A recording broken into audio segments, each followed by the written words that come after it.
আসছে, কিন্তু আজকে বিভিন্ন প্রতিশ্রুতি দিয়েছেন মমতা বন্দ্যোপাধ্যায়। বলা হচ্ছিল, অভিযোগ ছিল, রোগী কল্যাণ সমিতি ধীরে ধীরে ঘুঘুর বাসা হয়ে উঠছে দুর্নীতির বিভিন্ন মেডিকেল কলেজে। সেই রোগী কল্যাণ সমিতি ভেঙে দিলেন, ওই মঞ্চ থেকে, ধর্ণা মঞ্চ থেকে ঘোষণা করলেন, এবং সেখানে প্রিন্সিপালরা হবেন, মেডিকেল কলেজের প্রিন্সিপালরা হবেন রোগী কল্যাণ সমিতির চেয়ারম্যান, এবং হাসপাতালগুলির উন্নয়নেও প্রতিশ্রুতি দিলেন মমতা বন্দ্যোপাধ্যায়।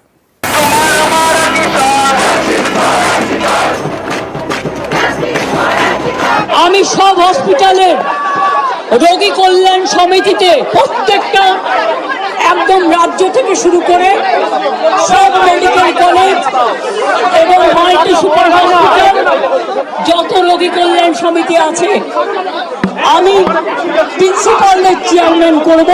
সব মেডিকেল কলেজের আমি রোগী কল্যাণ সমিতি ভেঙে দিলাম। 9 আগস্ট আরজিকরের তরুণী চিকিৎসকের দেহ উদ্ধার, তারপর থেকেই তোলপাড়। এরই মধ্যে আরজিকর মেডিকেল কলেজে সহ রাজ্যের বিভিন্ন সরকারি হাসপাতালে থ্রেট কালচার থেকে শুরু করে দুর্নীতির অভিযোগ উঠেছে। এই আবহে শনিবার স্বাস্থ্য ভবনের কাছে জুনিয়র ডাক্তারদের ধর্নাস্থলে গিয়ে আরজিকর সহ রাজ্যের সব হাসপাতালের রোগী কল্যাণ সমিতি ভেঙে দেওয়ার কথা ঘোষণা করলেন মুখ্যমন্ত্রী। তিনি জানালেন, অধ্যক্ষকে মাথায় বসিয়ে নতুন করে তৈরি হবে রোগী কল্যাণ সমিতি, তাতে থাকবেন জুনিয়র ডাক্তারদের প্রতিনিধিও। আমি সব হসপিটালের রোগী কল্যাণ সমিতিতে প্রত্যেকটা রাজ্য থেকে শুরু করে সব মেডিকেল কলেজ এবং মাল্টি সুপার হসপিটাল যত রোগী কল্যাণ সমিতি আছে আমি প্রিন্সিপালের চেয়ারম্যান করব, এবং তাতে জুনিয়র ডাক্তারও মেম্বার থাকবে, সিনিয়র ডাক্তারও থাকবে, নার্সও থাকবে, একজন পাবলিক রিপ্রেজেন্টেটিভ থাকবে এবং পুলিশ থাকবে। সব মেডিকেল কলেজের আমি রোগী কল্যাণ সমিতি ভেঙে দিলাম। রোগী কল্যাণ সমিতির দায়িত্ব কি? এই সমিতির সদস্যরা হাসপাতাল পরিচালনের বিষয়টি দেখেন। হাসপাতাল সঠিকভাবে পরিচালনের জন্য তহবিলের টাকা কোথায়, কিভাবে খরচ হবে তা নিয়ে সিদ্ধান্ত নেয় এই সমিতি। এতদিন সাংসদ বা বিধায়ক, স্থানীয় সরকারি আধিকারিক, স্বাস্থ্য বিভাগের আধিকারিক, স্বেচ্ছাসেবী সংগঠনের সদস্য, প্রিন্সিপালরা থাকতেন সমিতিতে। অনেক হাসপাতালেই এই সমিতির চেয়ারম্যান হয়েছেন স্থানীয় বিধায়ক বা সাংসদ। বিভিন্ন সময়ে বিভিন্ন হাসপাতালের এই সমিতির দিকে উঠেছে অভিযোগের আঙুল। হাসপাতালের তহবিলের টাকা 9/6 অভিযোগ উঠেছে। এবার নতুন করে রোগী কল্যাণ সমিতি গঠনের ঘোষণা রাজ্যের প্রশাসনিক প্রধানের। আরজিকরের ঘটনায় প্রথম থেকেই অভিযোগের আঙুল প্রাক্তন অধ্যক্ষ সন্দীপ ঘোষের দিকে। তোলপাড়ের মধ্যেই সামনে এসেছে একাধিক চিকিৎসকের নাম। বিরূপাক্ষ বিশ্বাস কিংবা অভিক দে। দাদাগিরি থেকে দুর্নীতি, ভুরি ভুরি অভিযোগ, একের পর এক দাবি উঠতে থাকে। সেটা মেনে নিয়ে পদক্ষেপও করতে থাকে রাজ্য সরকার। সন্দীপ ঘোষের পদত্যাগের পর অধ্যক্ষ পদে সুরিতা পাল, সঞ্জয় বশিষ্ঠকে সরিয়ে সুপার বুলবুল মুখোপাধ্যায়, আরজিকরের একাধিক অফিসার বদল। সুরিতা পালের জায়গায় নতুন অধ্যক্ষ মানস বন্দ্যোপাধ্যায়, বুলবুল মুখোপাধ্যায়ের জায়গায় সুপার সপ্তর্ষি চট্টোপাধ্যায়। চেস্ট মেডিসিন বিভাগের প্রধানের পদ থেকে অপসারিত অরুণাভ দত্ত চৌধুরী। সন্দীপ ঘোষকে সাসপেন্ড করে স্বাস্থ্য দপ্তর। বিরূপাক্ষ বিশ্বাস কিংবা অভিক দে দুজনকেই সাসপেন্ড করে স্বাস্থ্য দপ্তর। পড়ুয়া ও ইন্টার্ন মিলিয়ে 51 জনকে আরজিকরে ঢুকতে নিষেধ। আরজিকরের পাশাপাশি রাজ্যের অন্যান্য হাসপাতালেও নানা অভিযোগে বিক্ষোভ হয়েছে, সেখানেও পর পর পদক্ষেপ। ছুটিতে পাঠানো হয়েছে উত্তরবঙ্গ মেডিকেলের পদত্যাগী ডিন সহ 3 চিকিৎসককে। অ্যান্টি র্যাগিং কমিটির চেয়ারম্যানের পদ থেকে সরানো হয়েছে পদত্যাগী ডিনকে। 6 মাসের জন্য সাসপেন্ড করা হয়েছে 5 ডাক্তারি পড়ুয়া। এফআইআর দায়ের করা হয়েছে চিকিৎসক অভিজ্ঞদের বিরুদ্ধে। 3 চিকিৎসকের হাউস স্টাফশিপ বাতিল করা হয়েছে। পদত্যাগ করেছেন বর্তমান মেডিকেলের dean of students. Junior doctor, intern চিকিৎসক মিলিয়ে 18 জনকে হস্টেল ও কলেজে ঢুকতে মানা করা হয়েছে। মেদিনীপুর মেডিকেল কলেজ থেকে বহিষ্কার করা হয়েছে চিকিৎসক মুস্তাফিজুর রহমান মল্লিককে। এরপরেও একাধিক দাবিতে আন্দোলনে অনড় থাকেন জুনিয়র ডাক্তাররা। এবার আন্দোলনকারীদের মাঝে গিয়ে দাবি দেওয়া খতিয়ে দেখার আশ্বাস মুখ্যমন্ত্রীর। মমতা বন্দ্যোপাধ্যায়ের স্পষ্ট বার্তা, কোনোভাবেই দোষীদের আড়াল করা হবে না।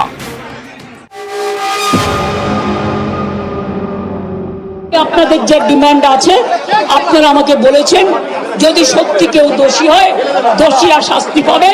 দোষীরা কেউ আমার বন্ধু নয়, দোষীরা কেউ আমার শত্রুও নয়। আর আপনারা যারা ভাবছেন কেউ আমার বন্ধু, আমি তাদের চিনি না, আমি তাদের জানি না, এবং আমাদের সাথে কোনো সম্পর্ক নেই।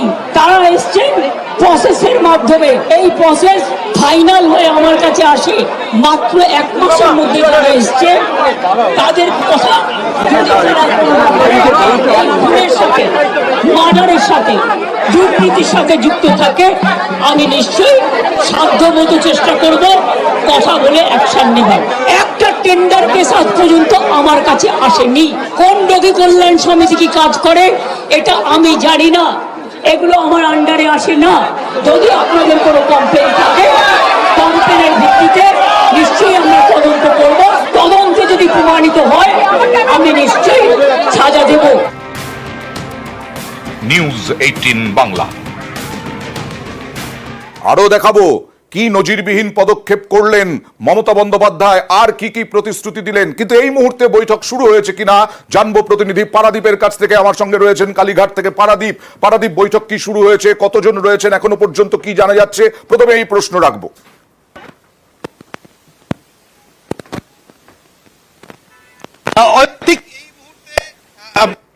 সন্ধ্যে 7:15 মিটিং শুরু হওয়ার কথা ছিল এবং জুনিয়র ডাক্তারদের যে প্রতিনিধি দল, সেই প্রতিনিধি দল কিন্তু এখানে এসে পৌঁছয়, কালীঘাটে এসে পৌঁছয় 6:45 আশেপাশে। এবং তারপর তাদের এখান থেকে ঢুকে এই যে রাস্তাটা আমি দেখাচ্ছি হরিশ্চার ডিস্ট্রিক্ট সেই স্ট্রিটের দিকে গেছে এবং সেই রাস্তা দিয়েই এখান থেকে যারা এসেছিলেন, যদিও 15 জনকে ডাকা হয়েছিল, প্রশাসনের পক্ষ থেকে বলা হয়েছিল 15 জন প্রতিনিধি আসছে, কিন্তু জুনিয়র ডাক্তাররা তারা 30-এরও বেশি 32 থেকে 34 জন প্রতিনিধি তারা এসে পৌঁছেছিলেন এবং তাদের সবাইকেই এখান থেকে পুলিশ কর্ডন করে তাদের ভেতরে নিয়ে গেছে। এবং এখন অব্দি যা সময় এই মুহূর্তে ঘড়ির কাটা 7:20, অর্থাৎ ধরে নেওয়া যায় প্রারম্ভিক বিষয়ে আলাপ আলোচনা সবটা ছেড়ে ইতিমধ্যে বৈঠক কিন্তু শুরু হওয়ার মুখে। কারণ আমরা ইতিমধ্যে প্রশাসনের সূত্রে যে খবরটা পেয়েছি যে সন্ধ্যে 7:15 এই বৈঠক শুরু হওয়ার কথা ছিল এবং ইতিমধ্যে অর্থাৎ বোঝাই যাচ্ছে বৈঠক শুরু হয়ে যেতে পারে। আমি আরেকটা জিনিস জানতে চাই পারাদীপ, সেটা হচ্ছে যে এই যে যখন ঢুকলেন এই 32 জন বা 34 জন প্রতিনিধি জুনিয়র ডাক্তাররা, সে কিরকম পরিবেশটা ছিল, তাদের বডি ল্যাঙ্গুয়েজ কিরকম ছিল, কি ছিল মুখ্যমন্ত্রী যে এত বড় বড় প্রতিশ্রুতি দিলেন, সেই প্রতিশ্রুতিগুলো নিয়ে তারা যথেষ্ট খুশি কিনা? অবশ্যই স্বয়ং ঠিক এই ব্যাপারটা তোমার মনোযোগ আকর্ষণ করার চেষ্টা করবো, দৃষ্টি আকর্ষণের চেষ্টা করবো। যখন ছাত্রদের জুনিয়র ডাক্তারদের বাস এখানে এসে পৌঁছয়, সেই সময় কিন্তু জুনিয়র ডাক্তারদের সবার সঙ্গে কথা বলার চেষ্টা করেছিলাম, কিন্তু জুনিয়র ডাক্তাররা তাদের 30-এর বেশি প্রতিনিধি ছিল এবং আমরা তাদের 30-এর বেশি প্রতিনিধি ছিল এবং আমরা একাধিক প্রতিনিধির সঙ্গে কথা বলার চেষ্টা করেছি, কিন্তু অধিকাংশ ক্ষেত্রে যারা জুনিয়র ডাক্তারদের প্রতিনিধি যারা এসেছিলেন বাসে করে, সেই 30 জন প্রতিনিধির 10 থেকে 12 জনের সঙ্গে আমরা কথা বলার চেষ্টা করেছিলাম, কিন্তু অধিকাংশ ক্ষেত্রেই কোনো কথা বলেননি। কথা কারা বলেছেন? অনিকেত মাহাতো, তিনি কথা বলেছেন ঢোকার মুখে। কিঞ্জল নন্দ, তিনি কথা বলেছেন। অর্থাৎ এবং এই জায়গাটা দাঁড়িয়ে তারা কোনো বিতর্কিত মন্তব্য করতে চান না, যে কারণে একদম পারাদীপ আসবো এবং ভেতর থেকে কোনো সূত্র মারফত কোনো খবর পাওয়া যাচ্ছে কিনা, বিভিন্ন প্রতিনিধি আমাদের সঙ্গে আছেন, তাদের কাছ থেকে জানার চেষ্টা করব কি হচ্ছে আন্দোলনকারীদের সঙ্গে বৈঠকে। আমরা এই খবরেই থাকবো এবং এই খবরে থাকবো আপডেট সবার আগে নিউজ 18 বাংলায় আপনাদেরকে দেবে।